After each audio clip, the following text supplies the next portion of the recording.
Et bonjour à tous, on se retrouve aujourd'hui pour les résultats de Hell in a Cell 2020.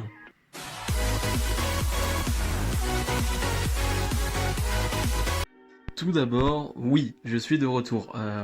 Pour ceux qui ne savent pas, ceux qui ne me suivent pas sur Twitter, ça fait quelques temps que je suis malade et du coup j'ai pas vraiment pu faire de review cette semaine, j'étais vraiment pas en état pour en faire. J'aurais pu en me forçant, mais voilà, ça aurait pas été naturel et ça aurait pas été des bonnes reviews, tout simplement, donc j'ai préféré rien faire. Mais là je me sens bien, je me sens vraiment très bien et c'est pour ça que je suis de retour pour cette review de Hell in a Cell. Je suis très en forme. Alors, passons du côté de Hell in a Cell. Quelle est ma hype pour ce pay-per-view? Je dirais que ma hype est assez élevée et pour deux raisons. Tout simplement, c'est le fait que il y a deux feuds, je pense, qui vont se terminer dans ce pay-per-view. Roman Reigns contre Jey Uso et Orton Drew McIntyre. Donc, des matchs de fin de feud, c'est toujours très intéressant à suivre. Et forcément, c'est les Hell in a Cell. Alors, il y en a beaucoup, mais forcément, t'as envie de voir. On en voit que quasiment au pay-per-view là dans l'année. Et ouais, c'est des matchs qui te donnent envie. C'est pas toujours très bon, mais en tout cas, il se passe des choses. Il se passe toujours quelque chose dans un Hell in a Cell, des spots dangereux ou non. Enfin bref, c'est quand même un pay-per-view qui me donne quand même beaucoup de hype. Un match seulement dans le kick-off et c'est R-Truth qui défend son titre 24/7 face à Drew Gulak.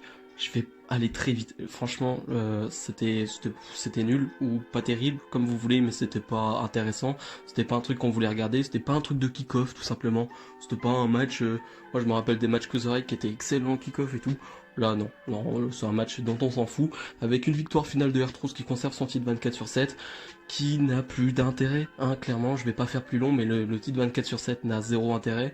Les gags sont faits, refaits, vus, déjà vus, enfin bref, c'est plus à faire et à refaire, donc voilà, c'est pas un kiff en tout cas pour le moment ce titre 24/7 et je pense pas que ça va redevenir un kiff.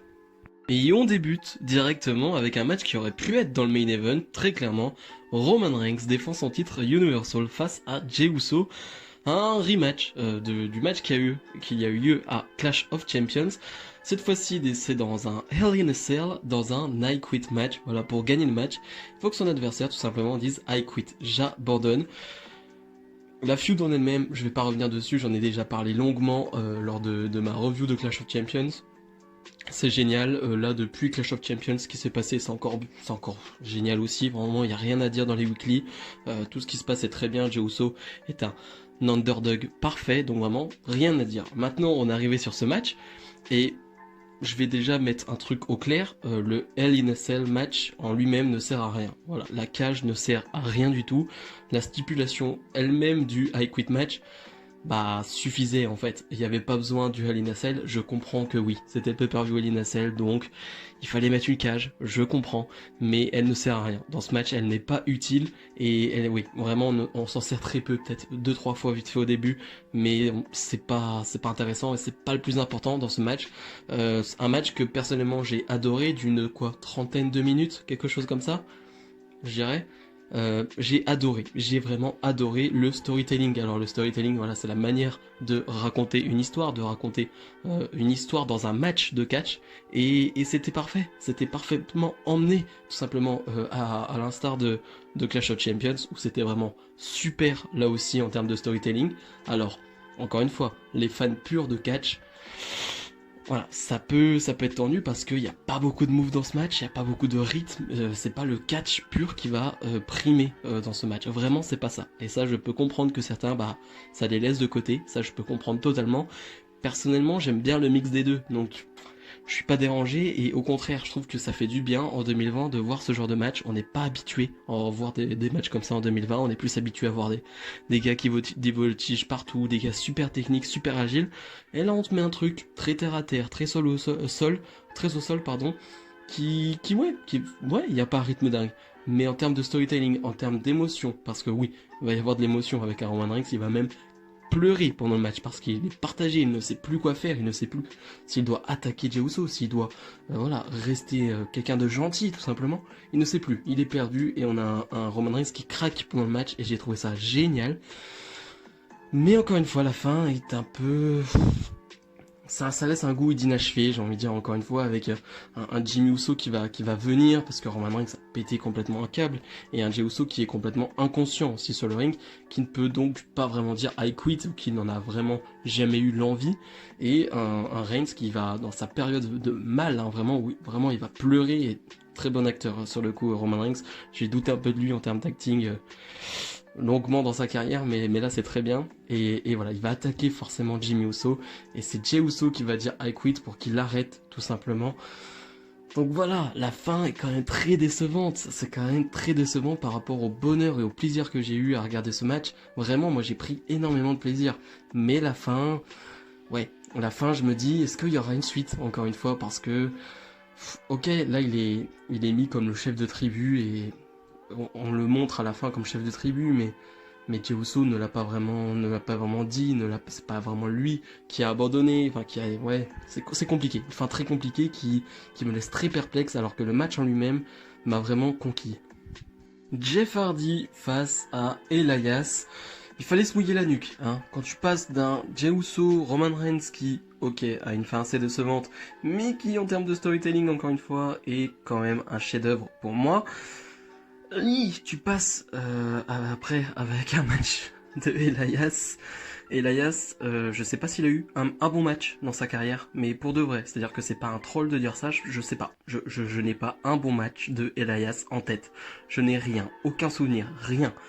Je me pose la question, je sais pas si vous avez une réponse, mais en tout cas, j'en ai pas. Et le mettre face à Jeff Hardy qui peut être bon, mais face à de très très bons adversaires en 2020. Et là, c'est compliqué. Vraiment, ce match est compliqué. Je vais pas en parler trop longtemps parce que la feud est mauvaise et ça ne vaut pas de perdre tout mon temps en fait, tout simplement. Et le match en lui-même est mauvais aussi. Ça dure quoi, 7, 8, 9 minutes, quelque chose comme ça, ce n'est pas très intéressant, avec une fin pourrie en plus où Jeff Hardy va se faire disqualifier en frappant Elias avec sa guitare. Enfin, vraiment rien qui va, et ouais, ça me fait chier pour Jeff Hardy, mais en même temps, ouais, il est pas bon aussi, hein, il est pas bon, donc voilà, j'aimerais bien qu'on lui donne de bons programmes avec de bons catcheurs, mais pour le moment c'est pas le cas. Et puis Elias, on attend toujours Elias, le bon match, mais bon, à mon avis, ce n'est pas près d'arriver. Otis face à The Miz avec un gros enjeu. Voilà, The Miz qui peut gagner la mallette si il remporte ce match. Voilà, la mallette d'Otis, Otis qui n'a toujours pas caché, Otis qui ne fait plus rien. Hein. D'ailleurs, Otis qui est perdu, on ne sait plus ce qu'il fait, il fait rien. Il tourne autour du Miz, de Morrison. Enfin bref, ça fait des mois que ça dure cette feud et c'est beaucoup trop long. J'ai même pas envie d'en parler parce que j'en ai déjà assez parlé. Je me suis déjà assez énervé, voilà. Mais donc on a ce match. Le match en lui-même, là aussi, rien à dire. Vraiment, j'ai fait une blague de merde sur Twitter, voilà, on est dans le ventre mou de ce show, hein, je parle pas du ventre d'Otis, mais voilà, quand t'enchaînes Jeff Hardy, Elias et Otis contre The Miz, c'est compliqué, mais heureusement avec le changement d'heure, il est pas trop tard, donc voilà, on va pas se plaindre encore. Mais cette fin de match, il faut en parler avec un Tucker qui va trahir Otis. Tucker qui est ami avec Otis depuis des années, qui est son partenaire d'équipe et qui va le trahir. Voilà, il va lui donner un coup de mallette, ce qui va donner la victoire au Miz.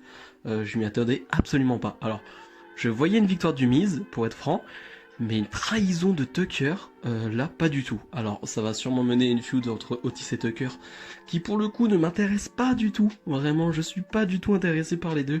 Mais je suis content de la trahison de Tucker parce qu'en tant que fan du Miz, voir The Miz avec une mallette, comme en 2011 quand il a été champion du monde pour la première fois, et la unique fois, tout simplement, j'avoue que je suis très content. Est-ce qu'il va cacher sa mallette ce soir ?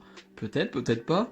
Voilà. Mais en tout cas, ouais, gros choc quand même, je trouve. Et un The Miz avec une mallette de Money in the Bank, ça fait plaisir. En plus, si, imaginons, le cache pas ce soir, voilà, The Miz est parfait au micro, saura vraiment bien gérer cette mallette. Il a déjà vécu cette situation il y a 9 ans maintenant.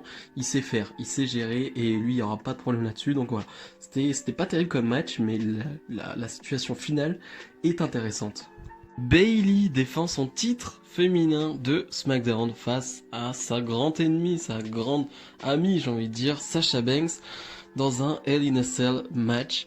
Parlons de la feud, déjà, la feud qui est plutôt intéressante. C'est pas une feud extraordinaire non plus, c'est-à-dire que il y a 2-3 segments marquants, il y a surtout une promo lors de la signature de contrat avec une Sasha Banks qui va vraiment là, pour le coup, marquer cette feud, on va dire, mais sinon, dans l'ensemble, c'est une feud plutôt classique. J'en attendais un tout petit peu mieux, mais c'est parce que j'ai tellement d'attentes quand on parle de Bayley et Sasha Banks, que voilà, j'en demande sûrement trop, mais c'est quand même une bonne feud. Et c'était sans doute le match que j'attendais le plus de ce show, parce que format inédit dans un Hell in a Cell, Sasha Banks contre Bayley, on sait ce qu'elles ont fait du côté de NXT, on sait de quoi elles sont capables sur un ring, et avec une Sasha Banks qui a l'expérience des Hell in a Cell, qui est vraiment celle qui a fait tous les Hell in a Cell depuis le début, voilà, tu pouvais t'attendre à quelque chose de gros, et on l'a eu vraiment ce quelque chose de gros dans un match d'une trentaine de minutes, 25-30 minutes, quelque chose comme ça. C'était le bon temps, il en fallait pas plus, il en fallait pas moins, vraiment c'était bien, et quelle performance de Sasha Banks, vraiment. Sasha Banks vraiment fait une performance XXL, vraiment.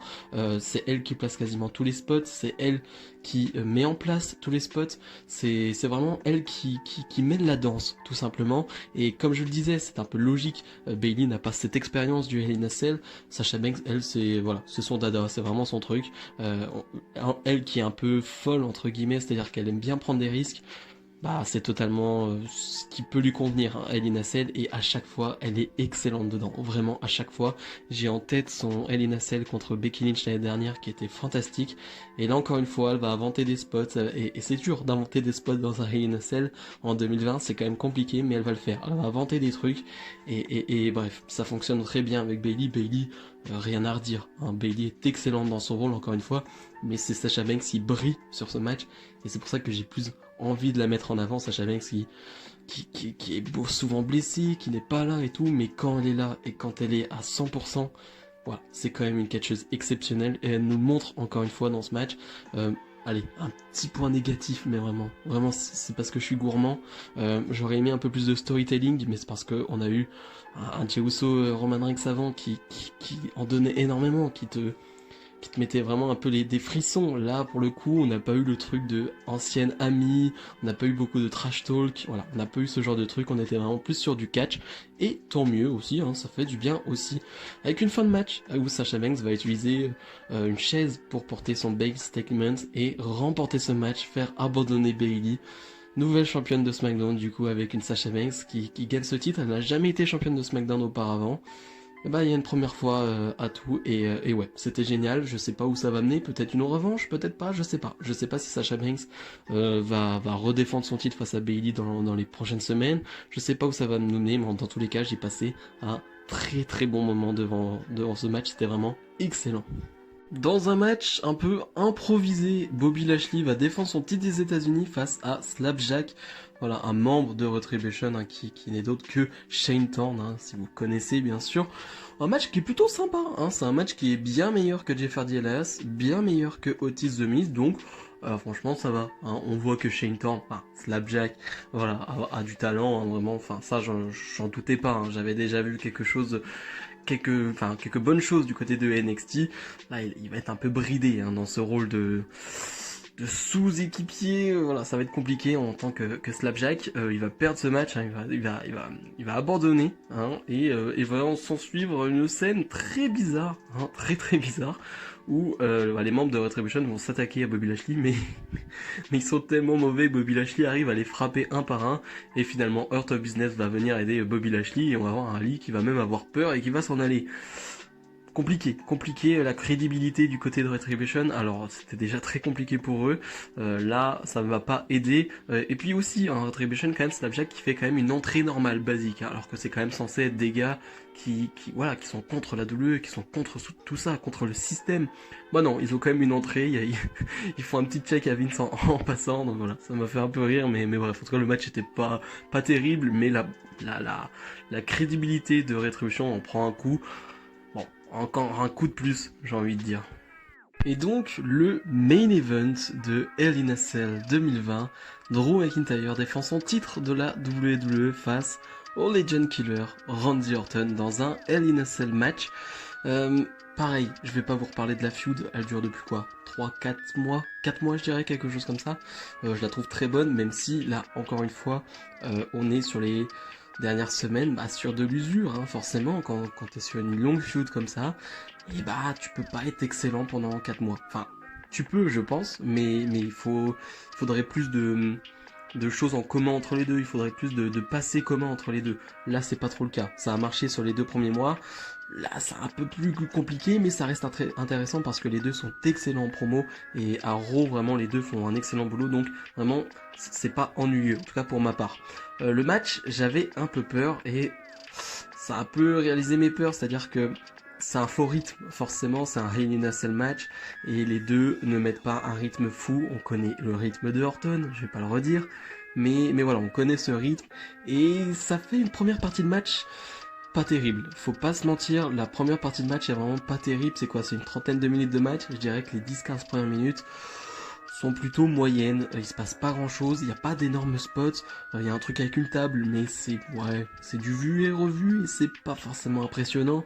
Quand tu vois deux big men comme ça, tu t'attends à un peu mieux, des trucs un peu plus costauds, et ouais, c'est pas terrible, on va dire. Et puis il y a cette autre partie en dehors de la cage qui est pour moi la meilleure partie du match, avec des images vraiment fabuleuses. Vraiment, quand Orton monte sur la cage et qu'il y a Drew qui est en dessous et Orton le regarde de haut comme ça, magnifique, vraiment magnifique. Et puis quand Drew McIntyre se retrouve au-dessus de la cage avec les effets de lumière, c'était super, vraiment c'était sublime.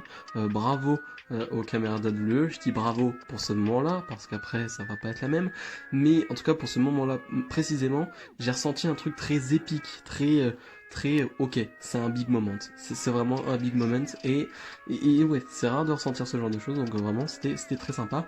Je parlais d'angle de caméra qui n'était pas bon, hein, parce que après Drew McIntyre va faire une chute un peu à la Mick Foley, hein, du haut de la cage. Alors pas du haut au haut de la cage, hein, il va être au milieu de la cage, il va tomber sur la table des commentateurs et le caméraman va louper, en tout cas celui qui gère les caméras vont un peu louper, on va se retrouver avec une vue de derrière un peu dégueulasse pour le coup. Va falloir prendre les autres angles de caméra ensuite pour voir mieux, mais vraiment dégueulasse sur le moment live, vraiment pas un truc terrible à voir. Et là ça devient intéressant. Alors il n'y a pas beaucoup de catch quand Drew McIntyre va revenir sur le ring parce il est, il est très diminué, mais justement t'as un Orton très psychologique, encore une fois. Le Orton de 2020 qu'on connaît, et j'adore. Surtout le contre final avec Drew McIntyre qui a repris le dessus et qui veut partir pour un Claymore. Orton fait juste une esquive en mode je m'allonge mec, je m'allonge, et Drew McIntyre va voler. RKO, 1, 2, 3.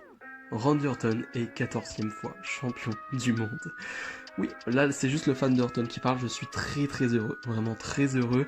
Ça récompense son année 2020. Alors j'aime pas le truc de il mérite pas, bref, ça c'est un débat, mais il fait une année 2020 excellente. Il y a pas vraiment grand chose à dire sur son année, il y a quelques matchs qui sont pas terribles, voilà, hein, c'est normal, mais dans l'ensemble son année 2020 est grandiose, et celle de Drew McIntyre aussi, et il a fait vraiment un champion extraordinaire de McIntyre dans cette période très difficile, donc vraiment je lui tire mon chapeau parce que sans public, avec tout le bordel, il a été excellent, vraiment ça a été un excellent champion.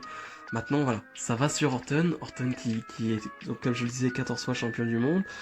Voilà, on sait pas trop où ça va venir, j'espère qu'on va pas repartir sur Orton Drew McIntyre parce que bon, on en a mangé là, hein, faudrait peut-être une petite pause, faudrait un peu de fraîcheur pour le coup, mais j'avoue que je me couche avec une dose de Randy Orton champion du monde, et je suis forcément très très heureux.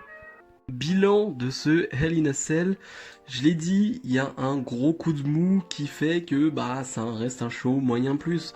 Mais ce gros coup de mou, c'est de leur faute à eux, c'est-à-dire que sur le papier, le match Otis The Miz et Elias Jeffardy, tu savais très bien que ça allait pas être terrible, donc franchement le mettre sur la carte de Hell in a Cell, voilà, c'était déjà une erreur pour moi. Mais les Hell in a Cell en eux-mêmes ont été vraiment très bons, je dirais très bons quand même, parce que avec la finalité, avec même si le Reigns Uso c'était pas vraiment un Hell in a Cell en soi, voilà, j'ai trouvé quand même très bon, et les storytelling des matchs étaient plutôt excellents, donc vraiment j'ai passé vraiment un bon moment, et forcément la victoire d'Orton me fait encore passer un meilleur moment. Je suis pas vous mytho, tout simplement, hein. Je peux pas vous mytho, vous me connaissez maintenant, et oui, forcément quand t'as ton préféré qui gagne, et bah t'essayes d'être objectif un maximum, mais c'est très compliqué. Et oui, j'ai passé un excellent moment devant ce pay-per-view qui était assez court, et qui en plus, voilà, avec ce changement d'horaire, est assez tôt dans la nuit, donc quel plaisir. Si vous avez aimé cette vidéo, comme d'habitude, n'hésitez pas à aimer, ça me fera un grand plaisir là aussi. Et voilà, nous, on se retrouve à partir de demain pour la review de Raw. Salut, salut!